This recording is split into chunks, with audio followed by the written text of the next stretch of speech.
Swinging a drive. Right field and deep. Back goes Aquino. It's got a chance. Gone. Get out the tape measure. Long gone. Fly the W! Cubs fans, it's time to fly the W with Dustin Rhodes and Paul Crawly Jean. This is the Fly the W podcast. It's season number 4. It's episode 41. And Crawly, the Cubs are at the halfway point of the 2025 season. Don't forget to listen, download, subscribe. Most importantly, review the podcast. Follow on all the socials. I'm at Mully and Haw on X. You can follow me at Crawly's Cubs on X, Blue Sky and TikTok, and Crawly's Clubhouse on Facebook, Instagram, YouTube, and Threads. You can email us any of your thoughts or questions at crawlysclubhouse@gmail.com. And Dustin, I got to fly the W. I don't know if you remember this. The last time we were together, I said the Cubs were going to lose the first 2 games and win the next 2 games.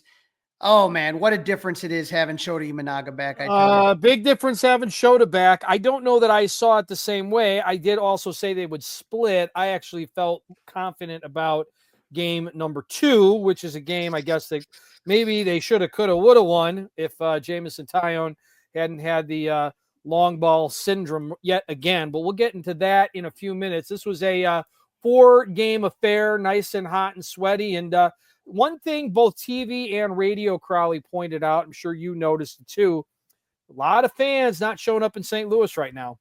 Best fans in baseball, I thought. And all of a sudden, they're not happy about the same thing that pretty much 25 other fan bases are. The owner's not spending, but then they don't show up. That's, to sit there and think that the Cubs were in first and the Cardinals were in second for a good portion of this series, and you didn't have one single sellout. Crazy. I mean, not in barely. I mean, they barely got to 30,000. That place holds like 45, 44. Yeah, around 45. Yeah. Right. I mean, that's a big box. And, there was like 27, 28 and change first couple of games. I'm sure today wasn't very packed, a day game, and it's really hot. But anyway, let's get into game number 1. That takes us all the way back to Monday night. Ben Brown versus Matthew Liberatore.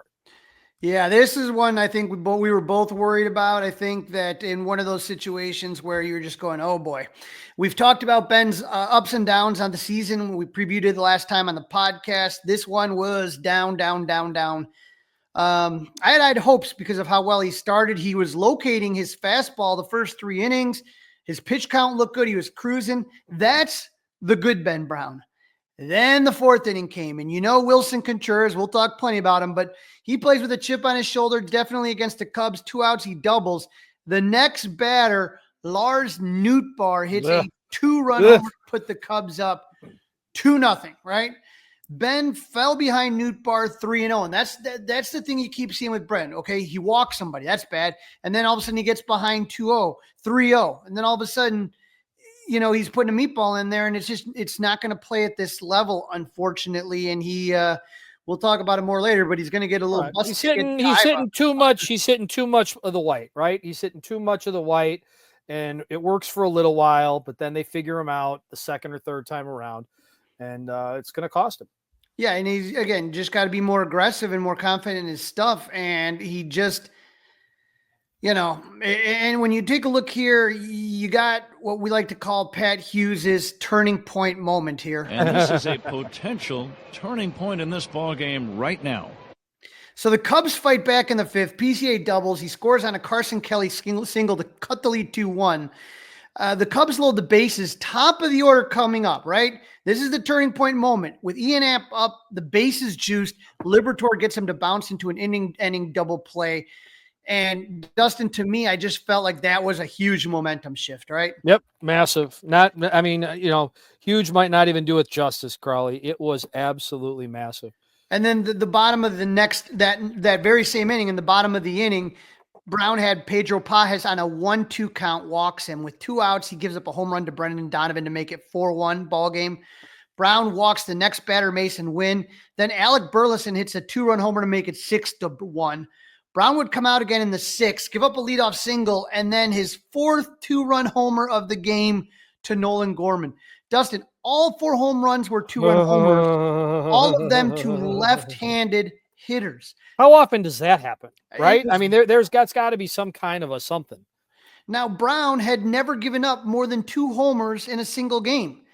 And so he gave up 8 runs on 9 hits, 2 walks, all which scored on all the walks came around to score on home runs, 3 Ks in 5 innings of work. And Dustin, you know that after this was over, Ben Brown knew he was a dead man walking. Here's what he had to say. It just all happened really fast. It's really frustrating. And it's going to be tough to sleep tonight, just knowing I was that close to something really good tonight, and just as fast it all went away. So it's hard. Usually the at-bats before the home runs were 2 walks, just going to get burned on that. Made some close pitches, weren't called strikes. But ultimately, it just has to be better. I mean, stuff like that's going to be in the back of your mind. Obviously, when guys show up in the locker room and they need spots to pitch, it's hard. So, but ultimately, it doesn't matter. I just got to go do my job, and I didn't do that tonight. So, he didn't do his job. He said it right there, Crawly. He did not do his job that night. He didn't. At least he knew it. At least he knew it. He kind of tried to blame the refs a little, or the umps a little bit, though. I know they've talked about the mental skills and all that stuff, and I just feel like that's really more of the problem is between the ears than his actual stuff. Yep. And I really think that going to AAA, which he will be demoted when Shota comes up, but going to AAA, getting a breather, working on the changeup in a less competitive atmosphere, and limiting these innings, I think, are going to be better. It's not only the Ben Brown giving up runs, but the offense scored 1 more run in the 7th when PCA double, and eventually scored on a Justin Turner sac fly to make it 8-2. That would be the final. The Cubs scored 2 runs on 7 hits, were 2 for 5 with runners in scoring position, and left 6 men on base. Ian Happ, Kyle Tucker, and Dansby Swanson were all 0 for 4. Justin Turner was 0 for 3, and Matt Shaw 0 for 2. So when you're talking about half your lineup doesn't have a hit, it's not going to do much. And Michael Fulmer, how about that? He was called up on Monday to pitch 2 scoreless innings. Yeah, that was a good piece of news, right? That was probably the best thing that came out of game number 1 against the Cardinals there, Crawly. That was probably the best thing that we saw. All right, so that was game number 1. Game number 2, Jameson, Taillon, Michael McGreevy. This one, we talked about it a little bit as we got going. This one also didn't go the Cubs' way. Nope, another dud for JMO. Classic Cubs versus Cardinal matchup. Unfortunately, the Cubs were on the short side of the stick. We talked about how we needed JMO to give a good bounce-back performance, and unfortunately it didn't happen. Bottom of the 2nd, Willson Contreras singles. Lars Nootbaar again with his 2nd home run in his games. That guy, he is the new Cardinal Cub killer. Yeah. Luckily for the Cubs, they didn't face him the last 2 games. I don't know if you heard that. He had that rib issue, so he got an injection, and maybe that was a difference. I mean, maybe that was a difference maker. I don't know. Cubs were down 2-0. That meant 5 2-run home runs in the series. The Cubs, though, would fight back in the top of the 3rd. Bases loaded, went out for Kyle Tucker. He singles to tie the game. Runner still corners for Seiya Suzuki, who hits a 3-run homer. The Cubs take a 5-2 lead. Dustin Persea, that was home run number 21, which matches his career high in MLB from last season, and we're not even in the All-Star break. Yeah.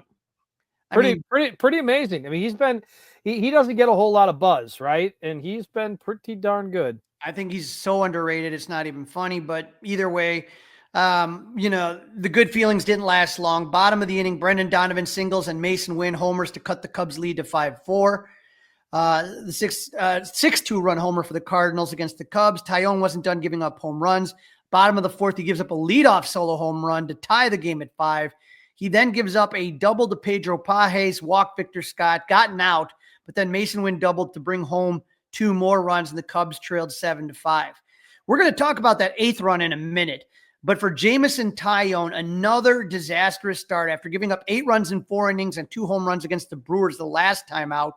He gave up 8 runs on 8 hits and 3 home runs to the Cardinals. This is what he had to say about his performance after the game. And just like Ben Brown, probably pretty honest. Usually it's execution over, the hitters being on something that's a good pitch. So I'm just going to go out and say it's probably execution, getting in weird counts or just leaving it up or pulling it middle, that sort of thing.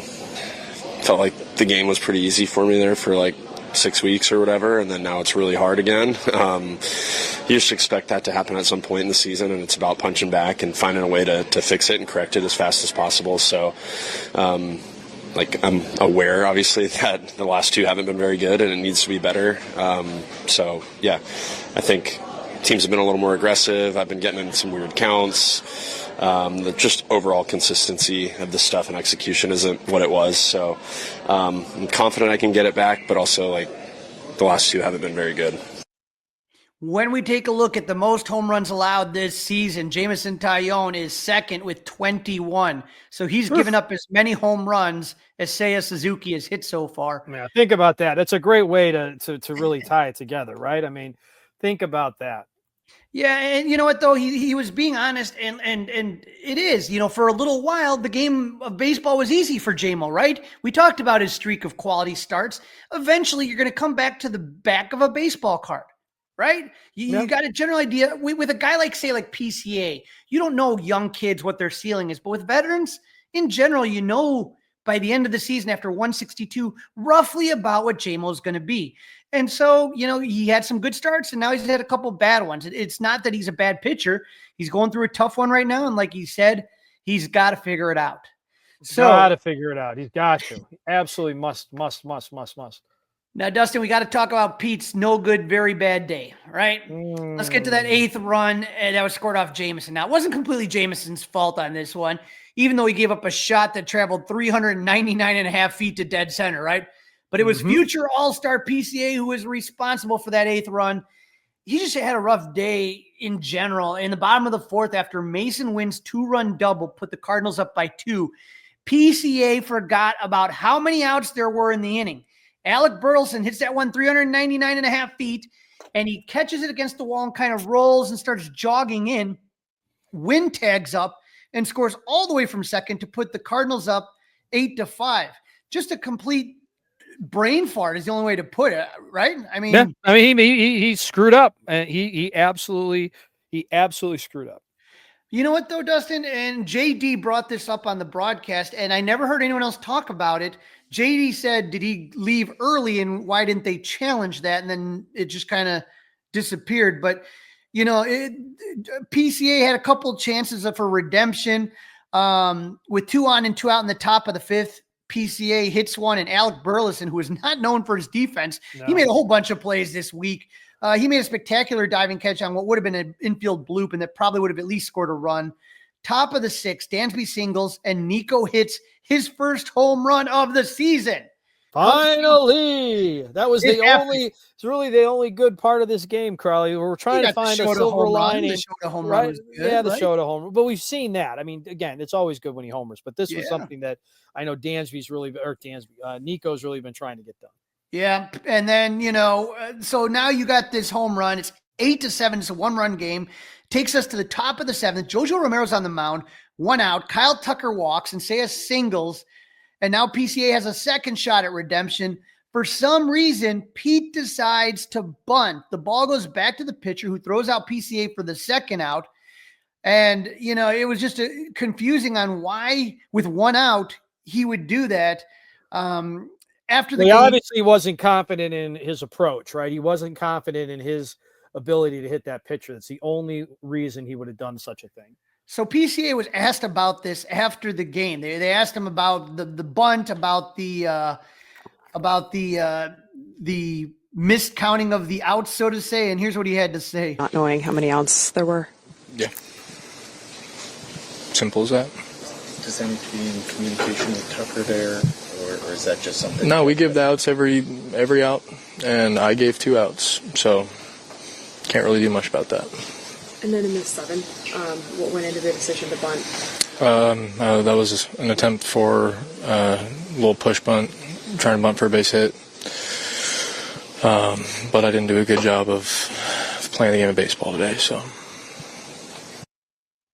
Ouch. I didn't do a good job of playing the game of baseball today. I mean, you don't hear that very often from guys. And if you're watching on YouTube and you look at Pete's face, he's seething. He is livid at himself. Okay. Does that make you feel any better about it? You know that he is upset and disappointed and he knows it can't happen again. Does that make you feel any better? I mean, I've known Pete since he has been in Myrtle Beach, and I saw him in South Bend, and I saw him in Iowa, and he plays with a lot of passion, Dustin, and he would, I heard people saying, bench him, take it out of the game. First off, there was a lot of that. First off, yeah, and not for me, by the way, not believe it or not. Some people might thought that would be my no.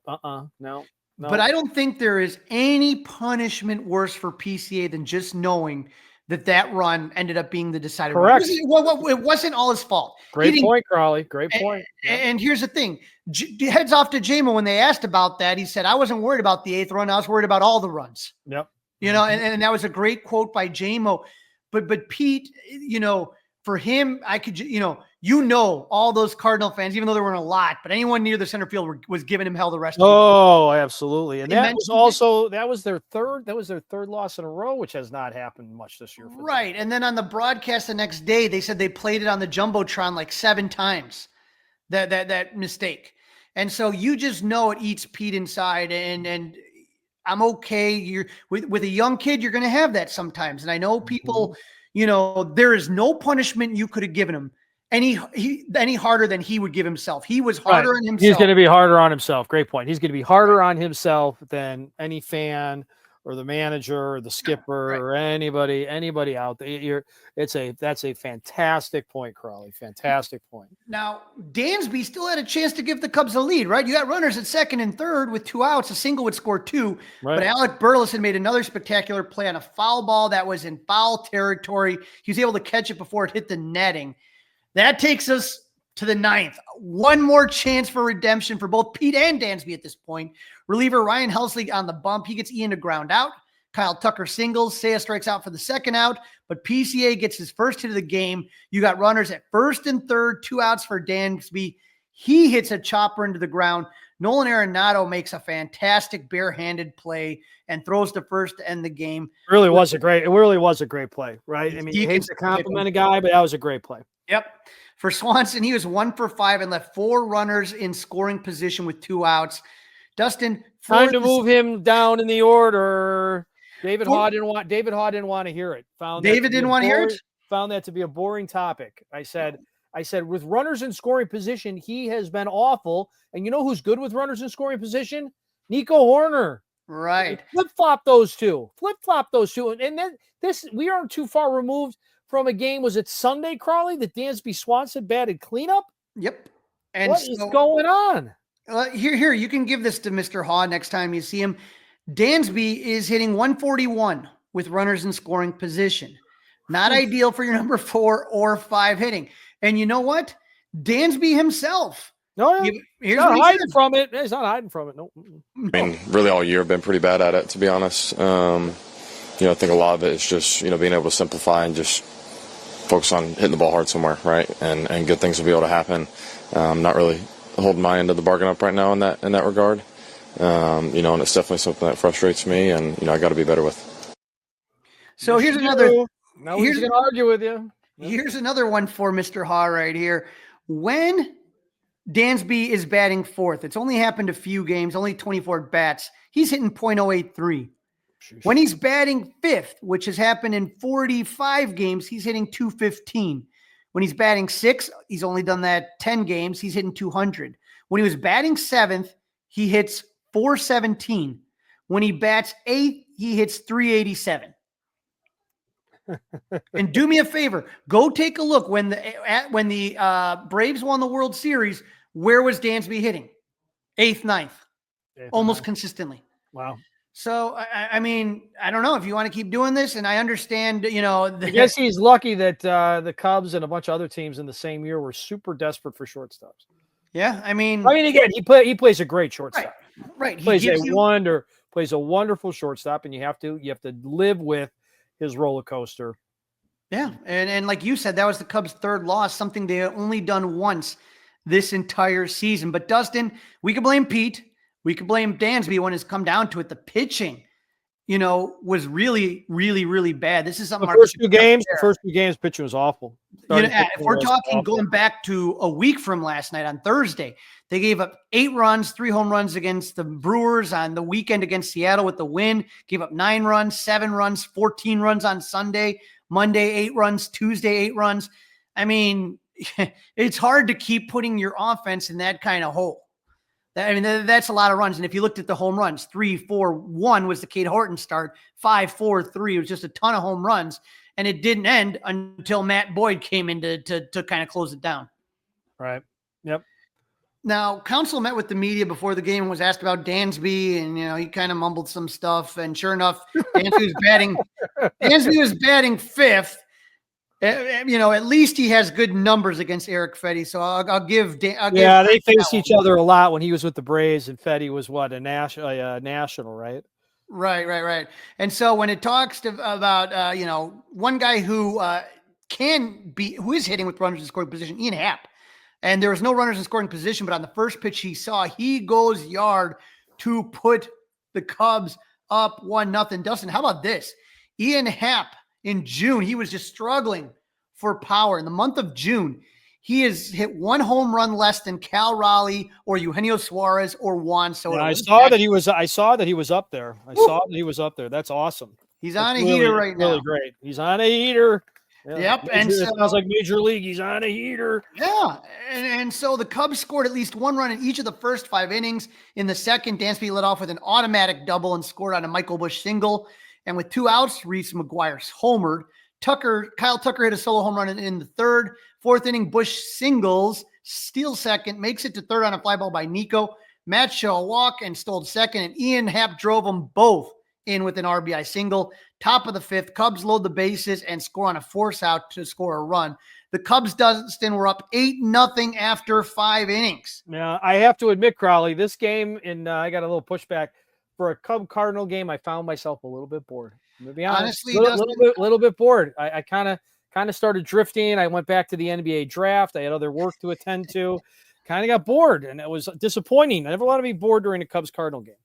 Yeah, but after all the heartbreak and frustration, it was nice to just have an easy one and laugh and have fun. To me, I understand that. I understand that take. Don't get me wrong. I'm thrilled with the outcome. Okay, I'm thrilled with the outcome. But I got a little bored. I'm just being honest. We had a couple close games, a couple blowout games. But Matt Boyd dominated the Cardinals. He had his 11th quality start against the Redbirds, pitching 6 scoreless innings, giving up only 3 hits, no walk, and 3 Ks. The only trouble he got in was in the bottom of the third when he gave up a leadoff double, got 2 outs, gave up a single, so runners at first and third. He got Alec Burleson to ground out to end the threat. But other than that, for Boyd, he was cool, calm, and collective in a very hot St. Louis night. But look at this.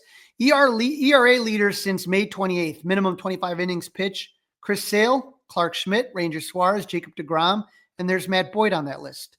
Yep. So he has really been a steady presence with Seiya out. Boyd's been their most consistent pitcher. Yeah, he had 1 bad start against Cincinnati, and that Reds, was right. Yeah. Yeah. For the second straight game, the bullpen was solid. They did a really good job in that Jameson start to keep him in it. In this one as well, Ryan Brazier and Michael Fulmer each pitched perfect innings. Porter Hodge finished his up. First time we've seen him since May 17th. Gave up a leadoff single and then got 3 straight out. So it's great to see him back. But Dustin, you said you were bored, but for me, it was the most complete game in at least a couple of weeks, probably since the Phillies series at Wrigley, where you had the offense clicking, base running. You had 3 stolen bases, great starting pitching. The bullpen looked sharp. The defense, Shaw made a great play. Nico made a great jumping catch. Busch made some good plays at first. He didn't make an error in the first inning. But the Cubs snapped their 3-game losing streak and got their 7th shutout of the season. So for me to see them play as complete a game as that, it's been a while. And they didn't score all the runs on home runs. They scored 8 runs in this game, 4 off the long ball and 4 the more traditional route. Yeah, I just felt like I said, to me, it was one of the best games that they have played in a very long time. All right, that moved us into the Thursday afternoon, the return of Shota. Now, Shota hasn't been around since what, May the 4th? May the 4th be with you. I was there in Milwaukee when he came hobbling out, and it took a lot longer than we all thought. But Dustin, way longer, almost twice as long as I thought. I got to tell you, he came in there and he was absolutely dominant. He sits there and he goes 5 innings, gives up 1 hit, 1 walk, 3 Ks. Now, I don't know if he could have gone another inning. He was, they were watching his pitches. He threw 77 pitches. I think the fact that it was hot and he had a hamstring injury, that's the last thing you needed. A lot of combinations you didn't want to push, right? Right. And the very fun, and the funny thing is the very first play of the game, he has to cover first, right? And Coombe was all over that, being like, that's baseball, right? The baseball gods, the ball find you, all that stuff. Let's see how that hamstring's doing. He did fine. Dustin, it was just, to me, just a really impressive start. I think the team probably got a little pickup of that. He retired 15 of the 17 batters he faced. He only allowed 83.2 average exit velo, so they weren't hitting him hard. You didn't see barrels. He retired the leadoff batter in all 5 innings. That's such a big thing. It just was a great game. I thought he really, really did well. Yeah, he was excellent. Really, really worth the watch, no doubt. Now, when we talk about the offense, it was all right. There was some weirdness. First inning, Ian Happ singles, and then Seiya Suzuki flies into a double play. Alec Burleson made a play over his head. Again, for some reason, Alec Burleson became a Gold Glover against the Cubs, and Happ had rounded second, but then forgot to tag second on the way back. So Pat Hughes asked if he ever saw the old 9-3 put out like that in that weird way. It was a bizarre play on that one. And then, there was a couple other instances. Michael Busch did have a home run in the second inning. So number 13 for Busch. Good to see him. He's been hot as of late. And then when we get to the 4th inning, Dustin, you had Busch, you had 3 straight singles with 1 out, Busch, Kelly, and Horner. And then all of a sudden you're like, okay, here we go. I felt like that was their chance against Payente to break it open, right? Mm-hmm. To give us another easy, breathable game. And Shaw hits a broken bat, and Nolan Arenado again makes a play, a jump and catch. Ian Happ walks with the bases loaded to score a run, 2-0. You got him. And then Kyle Tucker is up, right? You're going, okay, here he comes. He hits one 105 miles per hour off the bat, but to Mason Wynn. And that kid is such an impressive. He's so good at shortstop. When you look at the Cardinals and their left side of the infield, it really, truly is impressive. But I felt like that was their chance to really get at him, and they didn't. Now, PCA, he does become a disruptor again. He didn't really have the greatest series against the Cardinals. He even said that, but in the 8th inning, right, he singles, and then he gets to third on a Dansby Swanson single. Michael Busch pops out for the first out, but then they do the old first-third trick, and Willson Contreras, our old friend, is playing first base, and he doesn't have a lot of experience there. And the one thing you can't do is you cannot make that throw to second with a guy like PCA at third. So they go, and you have Dansby's caught in a rundown, and Willson gets the ball. Purposely, he's getting himself hung up, and Willson throws it to second. And the second that throw came out of his hands, PCA busted down the line and scored to make it 3-0. Mm-hmm. That was a huge play, and that's what Pete Speed can do for you. Yeah, I love when he gets everybody in a tizzy, right? His speed just gets everybody all in a tizzy. They can't figure out how to play baseball. It's like watching a little league game sometimes. It's pretty comical. There is no doubt about that, crowd. Now, Dustin, you talk about how you like close games. There was Brad Keller who came in. He came in the 7th inning, and he gave up 2 walks. That was a little nerve-wracking. He was able to get out of it. Good job, Tommy Hotovy. Tell him I said so. But then Drew Pomeranz had another scoreless inning. His ERA remains at 0. And we get to the 9th inning, and Daniel Palencia comes in. Alec Burleson, who had a great series, he doubled. So you got a leadoff double. Then Willson Contreras gets hit by a pitch. It grazes him. So much so that the Cubs challenged that he got hit. But if you know anything about Willson from his time with the Cubs, he always gets hit, very much like Anthony Rizzo. He's very much on top of the plate. He gets hit a lot, and he's jawing with Daniel Palencia for some reason, right? Yep. After that happens, Palencia strikes out the next 3 batters, Arenado, Thomas Sagasi, and Nolan Gorman to end the game. He cheers, and he's yelling, he's all excited. But then Willson Contreras has words, and the bench is clear. The bench is clear, Dustin, and luckily nothing else happened. But here's what Daniel Palencia had to say about what happened. It was an intense game. I was pretty hyped, and I mean that's part of the game. Like it was nothing was intentional. Like it's just part of the game. Like I don't know. I don't want to hear that guy. I've been watching that guy since I was a kid. Like I really feel proud of him. Like what he's doing for the game. Just like like I say, just like the moment was intense, close game. Like I think it was just that. So Palencia grew up admiring Willson. They're both from Venezuela. Okay. And if you know anything about Venezuelans, they're very proud of their baseball team. And so why would he try to hit Willson Contreras to put the winning run at the plate? No, doesn't make any sense. Again, you got to just think a little bit, right? And that's always been part of his issue. He said after the game to Derek Gould of The Athletic, he said, my reaction was bad. I apologize to the Chicago Cubs for the way I reacted. I don't want to fight them. I'm glad he said that. Like you said, sometimes you got to think, and he reminds me so much of Carlos Zambrano. I met both of them. I met Carlos and I met Willson at Club 400, talked to them, work with them. Both can just, and if you ask their teammates, nicest, sweetest guys. But when you get in between the white lines, they just get like crazy. And it's just, sometimes it can get annoying, even when they're on your team and especially when they're not on your team. Yeah, I mean, Palencia might have went a little bit too over the top, right? He might have said something in the direction of the players that, he could have, he's not innocent. Okay. I could just see myself being on the losing end. Okay. And wanting to go after Daniel Palencia. Right.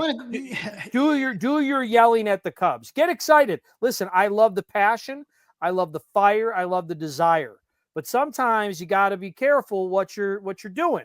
You got to be a little bit careful. Otherwise, you're poking the bear and things might happen. I think he was excited. He turned around and yelled into his glove and then yelled. I think he was just excited. He kind of punched his chest and kind of pointed down. He does it all the time. He does this stuff all the time. I didn't say he didn't. I'm just saying if I was on the losing end, I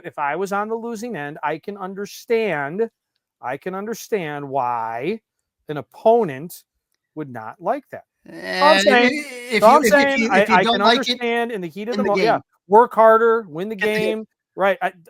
Everything you said, Crawly, I agree with.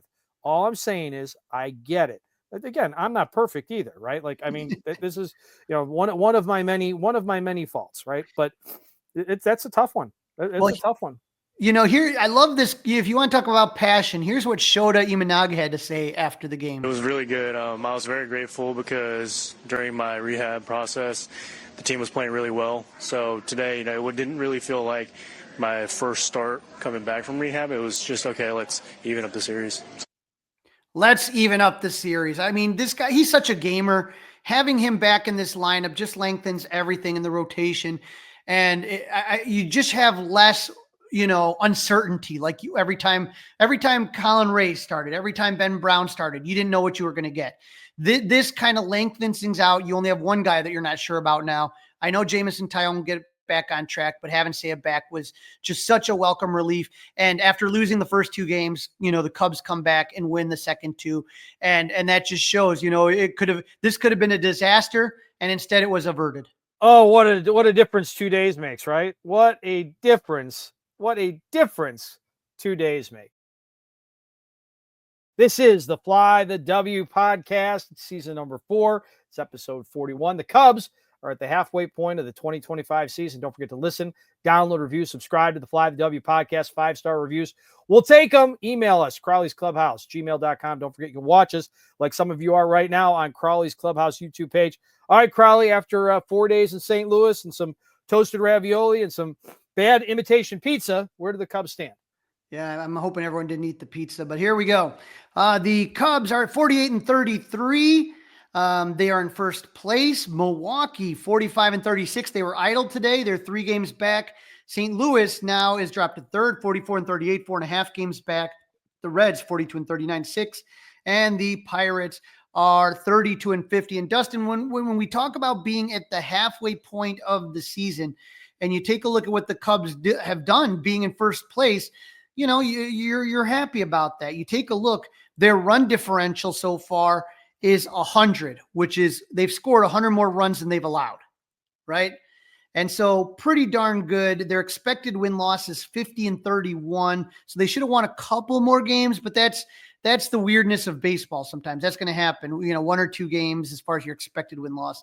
They are 25-15 at home, 23-18 at home. That's good. 10 over 500 at home. 5 over on the road. That's good. The only thing I'm concerned, Dustin, is against teams with a winning record. They are 26-27. I was gonna say, I knew they were just right there. I knew it was really, really close, and they've got a tough series coming up next. So something they're gonna have to work on if they want to get back to Wrigley above 500 against the better teams. Yeah, and Dustin, we had a flurry of roster moves happening. The first one came before the first game on Monday. We said that after Nate Pearson's disastrous outing on Sunday that he probably wasn't going to be long. He wasn't. In a shock, though, the Cubs called up Michael Fulmer. You remember him? I do remember him. Back with the team. He was in AAA, and he looked good. He made 2 starts or 2 relief appearances, but unfortunately, he wasn't going to stick around long. We talked about Ben Brown. He was sent to AAA, and Porter Hodge came up. Now, Craig Counsell was asked about Ben Brown, and, he really – this is what he wants to see. This is what he had to say. Well, we have a starter coming back. And I think, basically what I told you guys last night a lot of is like, there's – within your struggles, there's growth, and you don't know it at the time that it's happening, but you are getting better, and it's hard to, when you're in the trees, it's hard to see that, and hopefully, you get a little space away from it, and we can help him understand how he's getting better, and then see clearly the things that we've got to get a little better at. Yeah, I mean, he's gonna start. We also may use this opportunity to somewhat like limit the workload a little bit, but he's going to continue to start. So Dustin, that's key, because I know David Hall was talking all about, I want Ben Brown in the bullpen. Here's the thing that people have to remember. When you talk about this, you don't have Justin Steele. Okay. You have Shota, who's back after that leg injury. Then after that, we talked about how great Matt Boyd has been, but Dustin, he hasn't thrown a full season worth of innings since 2019. Okay. So there's going to be a time where it's going to catch up to him. We talked about J-Mo having his highs and lows. Cade Horton, first major league season. How much do you want to push him after his injury from last season? So these are all things. What you don't want to do is have Ben Brown becoming a 1-inning max guy and throwing it all out there. And then all of a sudden, if something happens, or if you have to give some of those guys rest, or if they have dead arm, or God only knows what can happen, you can't wait for Ben Brown to crank it up again. Okay.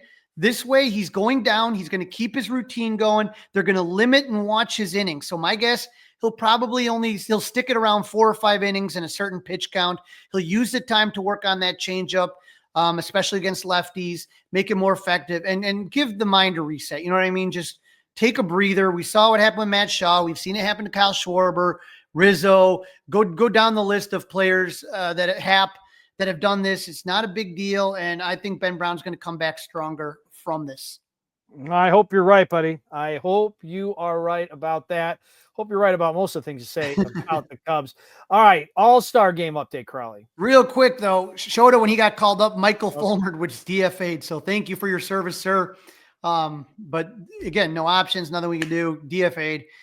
Now, Dustin, all-star voting, phase 1, ended today, and right now there are 3 Cubs that have the possibility of being they have moved on as finalists. So this is to see, now it's started over at 0 again, right?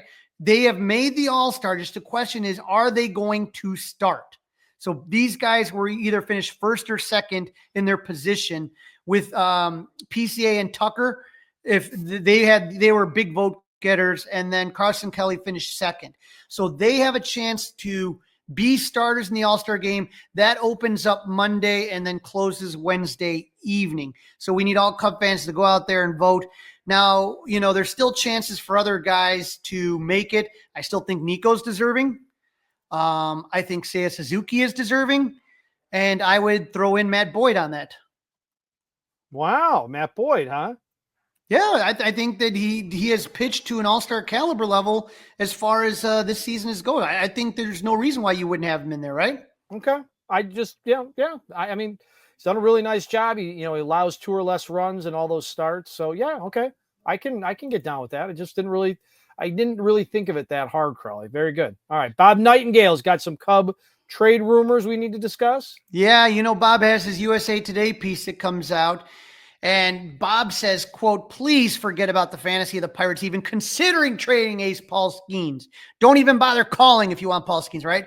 Now, if you want starters Mitch Keller or Andrew Heaney or closer Dave Bednar or infielders Isaiah Kinner-Falefa or Brian Hayes or outfielders Brian Reynolds, Tommy Pham, the Pirates will have an operator standing by to take your calls. And in fact, Bob reports, and I know that Bruce has seconded, that the Cubs have been one of those teams that have been calling, and they want Mitch Keller and David Bednar, their closer, right? And so you could pull some sort of deal. You could get a starter in Mitch Keller, who, again, we talked about it. Mitch Keller does nothing for me. He's a 3rd or 4th guy. They need an ace, Crawly. They need somebody that they are, I like Shota as your 1 or your 2. Okay. I do. I really do. But who's the game 1 guy? Who's the game 1 guy? As of right now, your game 1 would be Shota and your game 2 would be Matt Boyd. Yeah. You have to make moves with the understanding that there is going to be very few people that are going to get that ace, Dustin. Very few people. And again, Chris Sale's on the IL now. Sandy Alcantara is a name that's been out there. Merrill Kelly over in Arizona. Those are all names. How about Merrill Kelly and Eugenio Suarez getting a third baseman with some pop? Okay. That's another possibility. That I'm more interested in. Those are all possibilities, but this is a confirmed by 2 different guys, right? It doesn't do much for me. That's all I'm saying.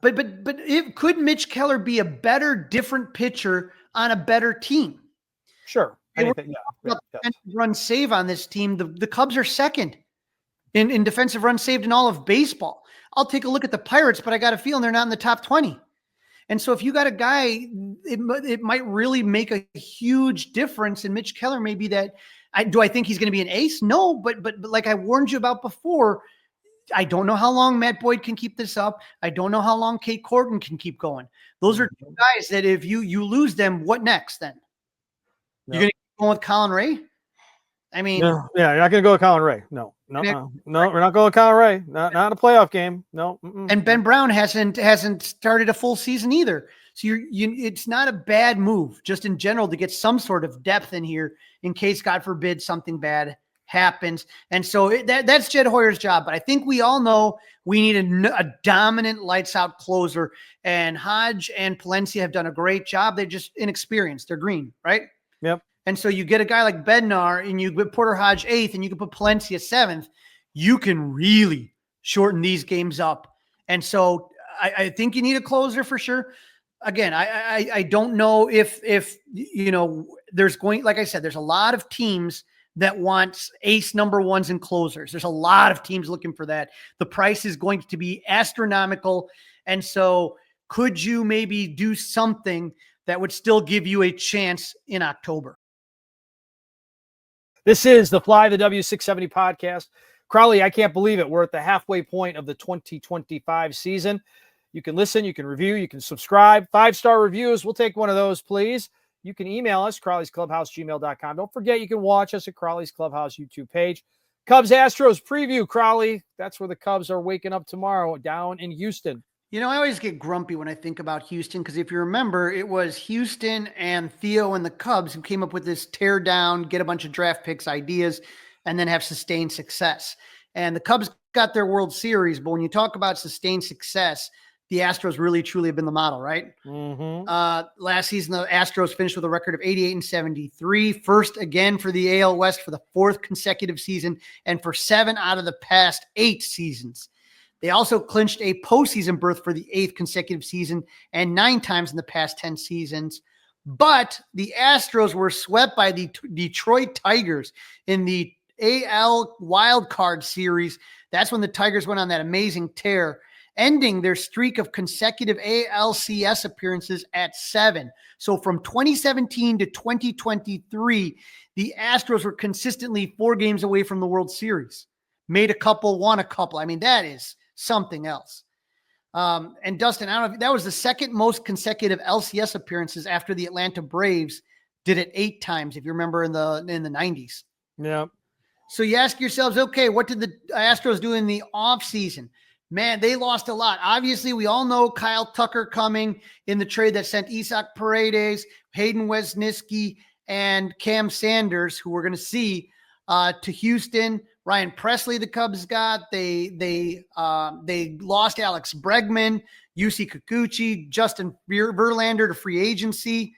That was just kind of really nuts. They did get Christian Walker to play first, but other than that, their big pickups were Isaac Paredes, Hayden Wesneski, and Cam Smith. So, you know, that really, when you think about losing Tucker and Alex Bregman and Presley and Verlander, that's a lot. The Astros started off this season okay. They've been picking it up as of late. They're currently 48-33, first place in the AL West, with the Mariners 6 games behind in second. They finished March, April 16-14. In May, they were 15-13. But June is seeing the Astros heat up. They're 17-6 in June with a 9-1 record at home for the month. They haven't lost a series yet in June, winning 6 series and splitting a 4-game series with the Athletics. They just finished a sweep of the Phillies, but Dustin, they've been struggling to score some runs lately. In that sweep of the Phillies, they scored 5 runs in 3 games, and that was good enough to win all of them. The Astros are 7-3 in their last 10. They've won 4 in a row. They're 30-13 at home, 18-20 on the road. Boy, they're good at home. Yep. And how about this? They're 29-21 against teams with a winning record. That's a pretty nice stat as well. Now, the Astros have been bit by the injury bug, especially their rotation. 3/5 of their opening day rotations on the IL. Spencer Arrighetti's on the 60-day IL with a broken right thumb when he was hit by a ball in batting practice. Hayden Wesneski and Ronel Blanco are both out with Tommy John surgery. Their season's over. That's in addition to the loss of Luis Garcia, who had Tommy John in 2023 and still hasn't come back after setbacks. Christian Javier last year in June underwent Tommy John. He's not back. It's going to be interesting, though, because you have this homecoming for Justin Tucker. I'm sure they're going to do a video tribute. I'm sure they're probably going to do one for Ryan Presley as well. And then for Cub fans, to see Cam Smith, especially, that's going to be interesting. Isaac Paredes too, right? Yeah, Isaac Paredes, but you knew what you had in Isaac Paredes. You weren't really upset to lose that. Cam Smith, to make this team, that to me was, if he ends up being great, it's going to be one of those things that if you don't re-sign Justin Turner, those are going to be one of those trades you're not going to forget. Nope, no, you will not. Tail of the tape time, Crawly. Ring that bell, buddy. Tail of the tape. All right, when we talk about batting average, the Cubs are tied 3rd in MLB with 256, but the Astros are right behind them in 4th, 255. So 0.001 difference between the two teams. But the Cubs have more slug. They're 4th in baseball with 444, while the Astros are 14th, 399. Runners in scoring position, another big difference. The Cubs are 3rd in baseball, hitting 283, while the Astros are 16th at 249. So they hit about the same, but the Cubs better at slug and runners in scoring position. The big difference is pitching. The Astros starting pitching is 8th best ERA in baseball, 352, while the Cubs is 21st with 421. Now, obviously, again, not having Ben Brown, having Shota is going to change that, but that's a huge difference. And here's the big issue. The Cubs bullpen whip is 12th in baseball, 126. The Astros bullpen whip is 1.12, best in the majors. So you do not want to fall behind the Astros. When we talk about defense, the Cubs 2nd in baseball at 43 defensive runs saved. The Astros are 14th in baseball with 11 runs saved. All right, moving right along, Crawly, because that's what we do here on The Fly, the W. podcast. We've got the pitching probables. Now, how confident are you that Friday night Cade Horton is going to be throwing? Because right now I heard they're still kind of being wishy-washy on this. My understanding, Cade Horton is throwing, so we'll see. All I mean, he got that extra rest because of the Shota return. Mm-hmm. And so he gets that extra rest, right? He's the 23-year-old rookie who's 3-1 with 3.73 ERA in 8 games. 7 of those starts with 31 strikeouts and 41 innings pitch. He's been a really solid addition to the staff. On June 8th, he took the loss in Detroit, giving up 4 runs in 5 innings. The last 2 starts, he did not get a decision, but he pitched well. On June 13th against Pittsburgh, he pitched 5 2/3 innings, scoreless innings. In his last start against the Mariners with the wind howling out at Wrigley, he only pitched 4 2/3 innings, but he gave up 3 runs and no home runs. This is the first time Cade has faced the Astros, and none of their hitters have seen him yet. Yeah, so that's good. That's a good thing. New guy always seems to be a thing. How about what are the Cubs going to be facing? Left-handers, so no Michael Busch, huh? Nah, but at least he's going to be down there. But Brandon Walters, a 28-year-old lefty in his second major league season. He appeared for a handful of games for the Red Sox in 2023, didn't play in 2024 with a rotator cuff injury, was DFA'd, picked up on the Astros. He was called up on May 20th, sent back down, called up on June 8th. He's made 3 starts in June, 2 good and 1 bad.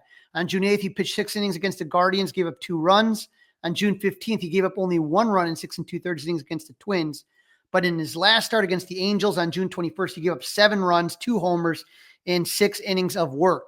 Now, even though he hasn't pitched a lot, Walter did face the Cubs once in 2023, and that was when he was with Boston, and it didn't go well for him. He gave up 2 runs and 2 innings of work on 6 hits.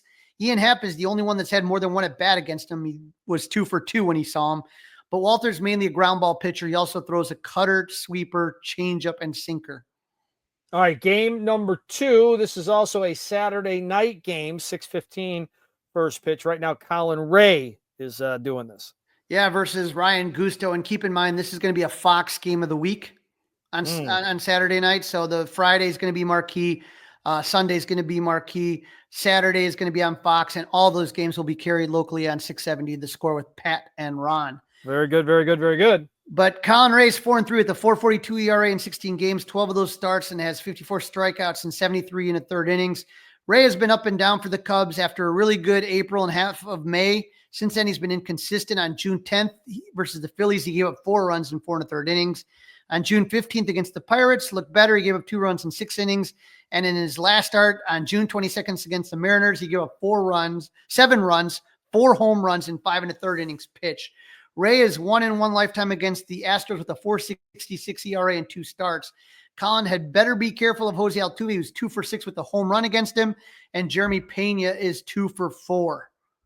Yeah, I really do like this Astros lineup, Crawly. I really do. All right, so what are the Cubs going to see? And Ryan Gusto, if I said that right. Yeah, 26-year-old righty in his first full season in the majors. 5-3 with a 4.62 ERA in 17 games, 11 of those starts with 67 strikeouts in 60 1/3 innings pitch. It's not been an up and down system for Gusto, similar to like it was with Ben Brown. That's what happened when you have young guys, right? They have good starts, they have bad starts. In April, Gusto was 3-1 with a 3.24 ERA. In May, he was 0-1 with an 8.25 ERA. And so far in June, he's 2-1 with a 4.64 ERA. On June 11th against the White Sox, he gave up 2 runs in 6 innings. On June 16th against the A's, he gave up 1 run in 5 innings. And in his last start against the Angels, he gave up 5 runs, 2 homers, and 6 innings of work. Now, obviously, the Cubs haven't seen Gusto before, and none of his hitters.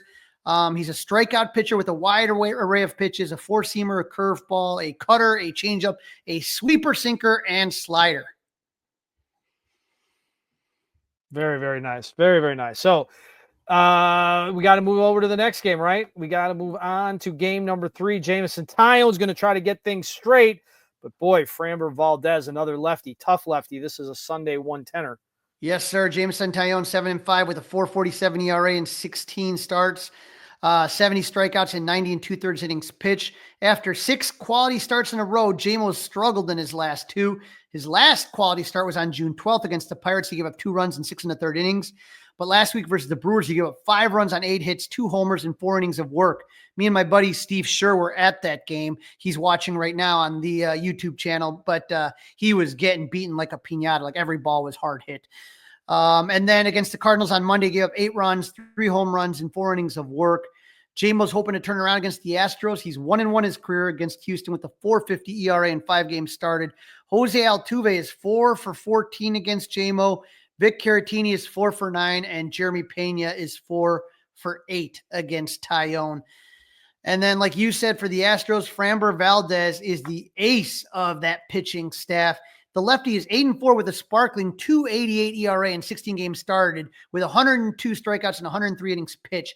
He's had 8 quality starts in the last 9 games pitched and 12 quality starts for the season. He did not get a quality start on June 12th against the White Sox because of his pitch count. He had 12 strikeouts and 5 innings of work with only 1 walk. On June 18th, he gave up 2 runs and 6 innings of work against the Athletics. In his last start on June 24th against the Phillies, he pitched 7 shutout innings. He is 4-1 with a 2.04 ERA at home. Valdez has only faced the Cubs once in his career. In 2023, it didn't go well.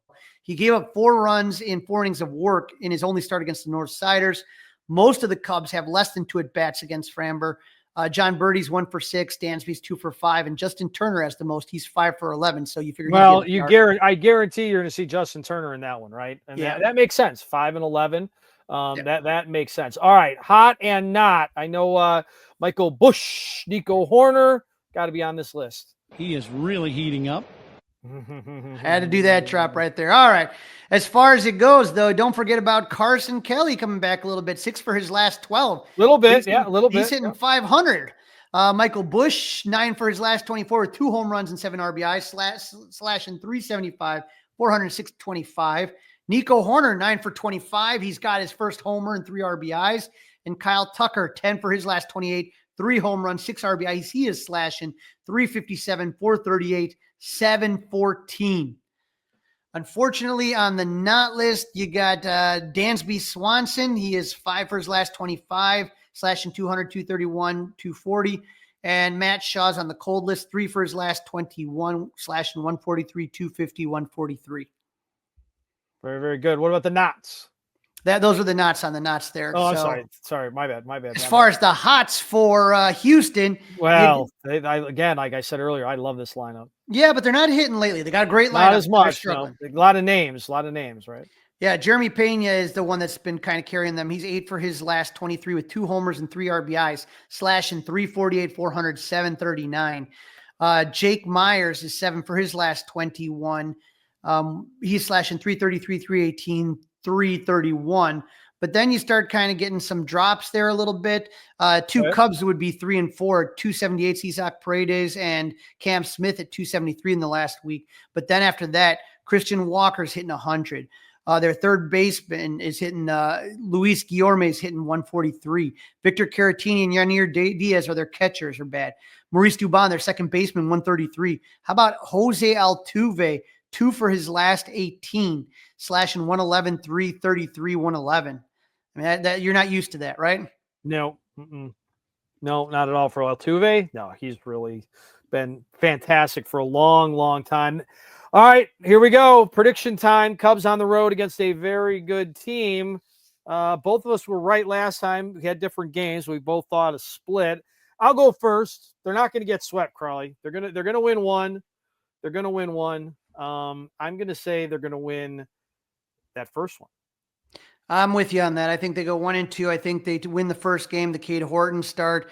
Colin Ray, I mean, it feels like it's been such a struggle lately. And then Fram, I want to believe in Jamo, and I think I think Jamo's going to have a good start. He's just going up against one of the best in the game. And so that's tough. He's tough, man. Framber Valdez is a tough customer. He's, that's the type of guy the Cubs are looking for, a game 1 World Series, big game.